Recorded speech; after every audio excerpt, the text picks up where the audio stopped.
London Underground are rather proud of their new acquisition, their first managing director, and a glossy press pack today announced the arrival of Dennis Tunnicliffe. He's seen very much as a top-flight manager. In fact, at the age of 45, a bit of a whiz kid.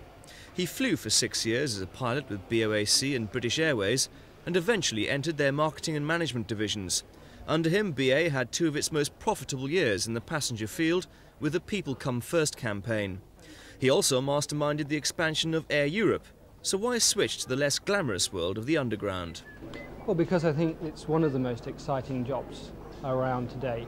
The Underground has gone through a very interesting phase, building up its infrastructure, planning for the future. But it's now got to go into the phase of getting closer to its public, to its customers. Do you actually travel by tube yourself? Yes. Where to?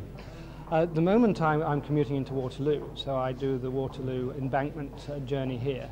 But I intend, as part of getting to know the system, to do the rather absurd task of driving around the edges of London and coming in on the Underground, so I see a good wide section of it.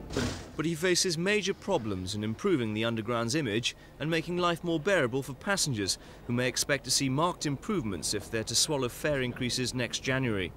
Chronic overcrowding is still dogging many lines, especially the Northern and Victoria, and management say there's little they can do in the short term.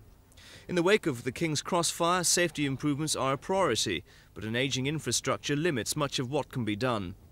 The increasing number of robberies on the tube is also a major concern, but Mr Tunnicliffe says it can be seen as a reflection of growing violence in everyday life, not just an Underground problem. But today his main concern was trying to cope with the attention of news photographers as they followed him for a one-stop trip on the District line to Westminster. Curious fellow passengers failed to recognise him, but that could change in the coming months. Mark Longhurst for Thames News.